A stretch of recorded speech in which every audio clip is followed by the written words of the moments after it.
Hello everyone, welcome back to autism parenting channel. मेरा नाम अंबर है। और मैं हूँ नेहा। हम लोग एक 8 years ओल्ड ऑटिस्टिक बॉय के पेरेंट्स हैं। एंड आज जिस टॉपिक में हम बात करेंगे वो है प्रिमिटिव रिफ्लेक्स इंटीग्रेशन एक्सरसाइजेज। ये एक बहुत ही इम्पॉर्टेंट टॉपिक है जो हम ऑफन इसके बारे में हम सोचते नहीं हैं। अ पार्ट ऑफ इट हमारे कुछ थेरेपीज़ में कवर हो जाता है, बट इस वीडियो के ज़रिए हम इसको और थोड़ा डिटेल में समझेंगे सो दैट जब हम आगे कभी अपने थेरेपिस्ट से बात करते हैं, डॉक्टर से बात करते हैं, तो हम थोड़े से ज़्यादा अवेयर हो इस पे और उनसे हम ज़्यादा इन ए मीनिंगफुल वे बात कर सकें। ये जो प्रिमिटिव रिफ्लेक्स एक्सरसाइजेज हैं, इनका एक बहुत ही बड़ा रोल होता है to make a difference in the life of a child with autism. Primitive reflexes होते क्या है, पहले तो हम इसको समझने की कोशिश करेंगे। प्रिमिटिव रिफ्लेक्सेस वो चीज़ें होती हैं जो ऑलरेडी आपके ब्रेन में होती हैं, something which your brain is what you are born with. आप उसके साथ जन्मे होते हैं, बट ये एक जैसी इट इज़ लाइक कि आप एक छोटे बच्चा जैसी वर्ल्ड में आता है, उसको क्या आता है? रोना। और उसको पता नहीं है कि उसको मतलब वो एकदम से इधर आ गया है, वो क्या करेगा? रोएगा। उसको अपनी हेड होल्डिंग भी नहीं आती, कुछ नहीं आता उसको, जहाँ पे ये सब नहीं होता है, बट उसको फिर भी अगर आप कुछ स्टिमुलस दें तो वो नेचुरली रिएक्ट करता है उन चीज़ों से। वो होते हैं प्रिमिटिव रिफ्लेक्सेस। फॉर एग्जाम्पल, अगर आप छोटे से बच्चे को दे, उसको अपनी उंगली दे दे अपने उसके मुंह के पास, वो एकदम से सक करने लगता है। क्यों? उसको आपने सिखाया तो है नहीं, बट उसको आता है। लैचिंग प्रोसेस उसके लिए ईजी हो जाता है। But this is something in the brain. अगर ये जो ऑटोमेटिक मूवमेंट्स होती हैं आपके जो बॉडी की, जो response that they respond to stimuli, जैसे मैंने अभी बोला, touching the mouth, baby's mouth with your finger, और वो सब करने लगता है, this is natural, this comes to them naturally. और जैसे जैसे हम बड़े होते जाते हैं तो ये मूवमेंट्स वॉलंटरी मूवमेंट्स में बदल जाते हैं। वो इनवॉलंटरी था बच्चे का, उसको आपने सिखाया नहीं, बट उसको समझ आने लगा। तो जैसे जैसे आप बड़े हो जाते हैं, आपका ब्रेन डेवलप होता है, इन चीज़ों पे अपने आप ही ब्रेन काम करने लगता है, फंक्शन करने लगता है। और जैसे जैसे बड़े होते हैं, उनको पता है कि ये चीज़ नहीं करनी है अब। बच्चा जैसे जैसे बड़ा हो जाता है, उसको अपनी बॉडी मूवमेंट्स की कंट्रोल आ जाती है। जैसे कि फॉर एग्जांपल, वो अपने उसकी मूवमेंट्स, उसको पता है कि हाथ को ऐसे हिलाना है। उसका ब्रेन उसको डेवलप, ब्रेन में वो फंक्शन आ चुका है, उसको समझ आता है। उसको सिखाना नहीं पड़ता बच्चे को कि आप ऐसे हाथ मूवमेंट करिए या वैसे हाथ मूवमेंट करिए।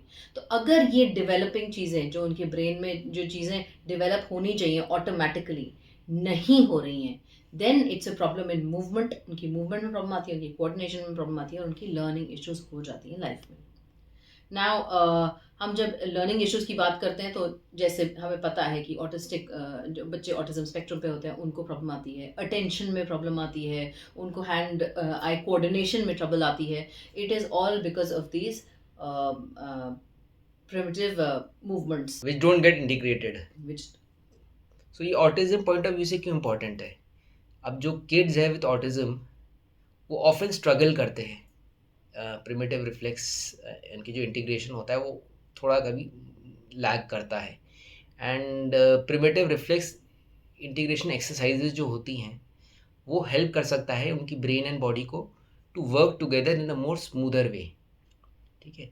अभी जो प्रिमिटिव रिफ्लेक्सेस एक्सरसाइजेज होती है, अगर ये बच्चे को आप कराएं तो उनसे इनके क्या क्या चीज़ें इंप्रूव होती हैं। ए, मोटर स्किल्स, इसमें उनके balance, coordination, hand writing improve होगा। अटेंशन इनकी इम्प्रूव होगी, जिससे उनका फोकस एंड डिस्ट्रैक्शन से उनका जो बहुत डिस्ट्रैक्ट फील करते हैं उनसे लेस डिस्ट्रैक्ट फील करेंगे। आई हैंड आई कोऑर्डिनेशन बहुत इंपॉर्टेंट है। हम लिख रहे हैं, कुछ चीज़ कैच कर रहे हैं, कुछ चीज़ फेंक रहे हैं, विजुअली किसी चीज़ को हम ट्रैक कर रहे हैं, तो आई हैंड कोऑर्डिनेशन अगेन इम्प्रूव होता है। पोस्चरल स्किल्स इम्प्रूव होते हैं। जनरली हम देखते हैं कि बच्चों के जो सिटिंग पोस्चर्स हैं, स्पेशली जिनके ऑटिज्म है, वो इतने अच्छे नहीं होते। वो स्लाउच करते हैं, काफ़ी होता है स्लाउच छोटे करेंगे, बच्चों डब्लू के। पोजीशन में बैठेंगे। सो वो उसको उनको हेल्प, पोस्चर स्किल्स उनके इम्प्रूव होते हैं। बैलेंस, ज़्यादा वो स्टेडी और सिक्योर फील करते हैं, उनकी मतलब बॉडी में ओवरऑल एक बैलेंस आप फील कर सकते हैं, जो कई बच्चों में हम देखते हैं विद ऑटिज्म कि वो अनस्टेडी होते हैं। वो गिरते काफ़ी ज़्यादा हैं। And then finally social skills भी हम इन एक्सरसाइजेस के माध्यम से इम्प्रूव कर सकते हैं। सो आपका जो प्राइमरी रिफ्लेक्स एक्सरसाइजेज है एक पावरफुल टूल है to help your child reach their full potential. आप जब भी अपने डॉक्टर से बात करें या अपने ओटिस्ट से बात करें या किसी भी थेरेपिस्ट से बात करें, प्लीज़ हमेशा ये पॉइंट रेज करिए कि क्या उनके रिफ्लेक्स इंटीग्रेशन प्रॉपर वे में हुआ है, क्या उनको उसमें कमी लग रही है। अगर लग रही है तो आपका जो थेरेपिस्ट है, ओटिस्ट स्पेशली, क्या एक्सरसाइजेस करा रहा है उनको ये कमी को ओवरकम करने के लिए। बहुत सारी एक्सरसाइजेज हैं, कुछ के बारे में हम बात करेंगे डिटेल में, कुछ की हम लिंक्स भी डालेंगे, बट ओवरऑल आप प्लीज़ अल्टीमेटली अपने डॉक्टर और थेरेपिस्ट से ही कंसल्ट करिए, बिकॉज ये जो हम बात कर रहे हैं किसी भी प्रकार की मेडिकल एडवाइस या इंटरवेंशन को रिप्लेस नहीं करता, बस आपको एक आइडिया देता है so that you are more informed parent. कुछ चीज़ें जो आप नोटिस करते हैं एज अ पेरेंट, हमने अपने बच्चे में भी करी है, जब वो खेलता था वो एक डब्लू पोजीशन में सिटिंग सिट पोजीशन। करता था। डब्लू सिटिंग पोजीशन होता है जब वो बच्चा, या अगर फोटो देख सकते नीज हैं, फोल्ड करके नीज बैठते फोल्ड हैं। करके बैठा हुआ है and and this is something which is regular, this is मतलब सब बच्चे करते हैं और सबके लिए ही अवॉइड करने को बोलते हैं कि आप नीज वैसे करके बैठिए ना। अब ये जो पोजीशन होती है बेसिकली बच्चे की बायलैटरल इंटीग्रेशन को डिले करती है। अब बायलैटरल इंटीग्रेशन क्या होता है? बायलैटरल इंटीग्रेशन है बेसिकली बॉडी, जब आप कोई सी भी एक्टिविटी में आप कोई करते हैं, आप बॉडी के दोनों साइड्स को इन कोऑर्डिनेटेड वे यूज़ करते हैं। जब इसमें जनरली अगर डब्लू पोजीशन में बच्चा बैठा हुआ है, अगर आप देख रहे हो डब्लू पोजीशन में बैठा है, तो बच्चे को एक प्रॉब्लम हो रही है using the body in a coordinated way, उसका बायलैटरल इंटीग्रेशन वीक है। कुछ चीज़ें एज पेरेंट्स आप कुछ एग्जांपल्स मैं बताऊंगा जिससे आप एज पेरेंट्स इमीडिएटली कह सकते हैं कि हाँ, इसका हमारे बच्चे का बायलैटरल इंटीग्रेशन वीक है। एक है, उनको सीजर से कट करने में ट्रबल होती है, उनकी जो फिंगर मूवमेंट है वो प्रॉपर नहीं होते। हैंड राइटिंग से बच्चे स्ट्रगल करते हैं। शू लेस टाई नहीं कर पाती इजीली। स्ट्रगल जब आप वो बच्चा बेंड करता है तो एक साइड आप नी के पे बैठा हुआ है, एक साइड बेंड करके शू लेस टाई कर रहा है, उसमें उसको बैलेंस में इशू आ रहा है। अपने कपड़े पहनने में टाइम लगता है या इशू आता है। सॉक्स ऊपर खींचना, पैंट ऊपर किक करना, शूज़ को प्रॉपरली पहनना, ये हम अपने बच्चे में भी बहुत देखते हैं। Trouble with things like button लगाना, जिप लगाना, उनके मूवमेंट्स इन जनरल अगर आपको लग रहा है कि क्लमजी है बहुत, बैलेंस नहीं है, गिर रहे, टकरा रहे, बॉल कैच करने में उनको ट्रबल आ रही है, जब वो क्लैप कर रहे हैं तो वो एक प्रॉपर वे में क्लैप नहीं कर रहे हो, थोड़ा ऑकवर्ड मूवमेंट है, ऐसे ऐसे हो रहा है।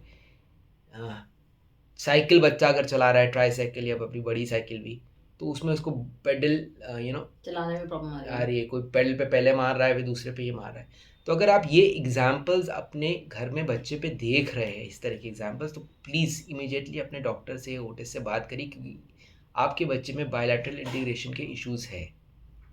अगर आपका बच्चा बहुत छोटा है, मतलब बच्चे को वैसे ही टमी टाइम देना चाहिए। इट्स वेरी वेरी इंपॉर्टेंट कि इट स्ट्रेंथन्स देयर कोर, उनकी अपर बॉडी काफ़ी स्ट्रांग हो जाती है उससे, उनकी नेक होल्डिंग आ जाती है, नेक के मसल्स डेवलप होते हैं। ये बहुत इंपॉर्टेंट है। और टमी टाइम डजंट मीन कि आपने बच्चे को बस ऐसे रख दिया, उसके साथ कुछ खेलिए, उसको इंगेजिंग उसमें डालिए ताकि उसकी कोऑर्डिनेशन भी बढ़े। तो उससे वो उसका ब्रेन भी डेवलप होगा, उसको स्टिमुलस मिल रहा है कि उसको वो करनी है चीज़। हमें भी लगता था कि बच्चे का टमी टाइम कैसे करेंगे, नेक होल्डिंग नहीं आ रही है। इनको इनकरेज करना पड़ता है। आप कहेंगे कि वो अभी नहीं कर रहा तो आप देंगे ही नहीं, नहीं, आपको देना पड़ेगा। उसकी बॉडी को आपको पोजिशनिंग ऐसी करनी पड़ेगी जैसे कि आप इस पिक्चर में देख रहे हैं। फिर एक है लॉन्ग लेग सेटिंग। थोड़े से बड़े बच्चे हो जाए तो उनको लॉन्ग लेग सेटिंग जो आप पोजीशन इस पिक्चर में देख रहे हैं, वो अगेन बच्चे को हेल्प करता है स्ट्रेच आउट करने में, उनकी हैमस्ट्रिंग्स, उनकी जो ट्रंक स्टेबिलिटी है। ट्रंक स्टेबिलिटी बेसिकली आपके पेल्विस से ऊपर आपकी जो बॉडी है, आपके जो बैक है, उसको प्रॉपरली होल्ड कर पा रहा है कि नहीं, उसमें ट्रंक स्टेबिलिटी में बच्चे को अगेन वो हेल्प करता है और उनका बैलेंस बनाने में important important play. Role play करता है। तो ये फिर अगला आता है tall knee and half kneel. ये अगेन आप इस पोजीशन देख रहे हैं इस बच्चे की, कैसे ये कर रहा है। ये ओटी में बहुत कराते हैं कि बच्चा नीज पे अपनी चले। हमें कई बच्चों को आप देखेंगे वो अपने आप ही करते हैं, नेचुरली करते हैं, बट जो बच्चे स्पेक्ट्रम पे होते हैं उनको कराना पड़ता है। You have to make them do it as an activity. They don't like it क्योंकि उनको अनकंफर्टेबल लग रहा है।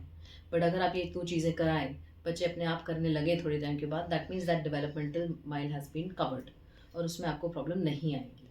और आपका बच्चा अगर और बड़ा हो गया है तो हम ये एक लिंक डालने वाले हैं हमारे डिस्क्रिप्शन में, जिसमें थोड़े से बड़े बच्चों के लिए, टॉडलर्स हो गए, मे बी 4 5 6 ईयर्स एज के है, 7 8 ईयर्स के भी है, इन बच्चों के लिए क्या क्या एक्सरसाइजेज आप करा सकते हैं। हम एक लिंक डाल रहे हैं डिस्क्रिप्शन में, जिसमें कई अलग अलग यूट्यूब वीडियोस डले हुए हैं जिनसे आप ये एक्सरसाइज इनको करा सकते हैं। Again, these exercise are important and by default हमको तो लगता है कि ये ओटी में आपका थेरेपिस्ट करा ही रहा होगा और ये बात आपको उससे करनी ही चाहिए, जैसे हमने अर्लियर कहा। बट अगर आप ऐसी जगह पे है जहाँ आपको जो हमने इश्यूज़ बताए, आपको लग रहा है बच्चे में आ रहे हैं एंड आपके यहाँ थेरेपी इशू है, या अगेन अपार्ट फ्रॉम जो ओटेस को टाइम दे रहे हैं, कुछ आपको भी घर में बच्चे को सपोर्ट करना है, तो ये एक्सरसाइजेज के लिंक आप देखिए एंड कोशिश करिए कि बच्चे को एक्सरसाइज घर में कराइए, रिस्पेक्टिव ऑफ उनको पसंद आए या ना आए, बिकॉज ये बहुत ही इंपॉर्टेंट है उनके डेवलपमेंट में एंड प्राइमरीली रिफ्लेक्सेस को इंटीग्रेट करने में। एंड जैसे जैसे प्राइमरी रिफ्लेक्सेस इंटीग्रेट होंगे तो जो हमने चैलेंजेस बताए थे वो हल्के हल्के over a period of time better overcoming those challenges. So we hope you found this video helpful. हम लोग हर संडे 8 PM नया वीडियो लाते हैं Indian standard time and please हमारे चैनल को लाइक करिए, हमें रियली मोटिवेट करता है to keep creating content for you. And आप फर्दर शेयर करिए किसी भी पेरेंट्स से या केयर गिवर से जिससे आपको लगता है जिनको इस वीडियो से फ़ायदा होगा। Thank you so much. Thank you.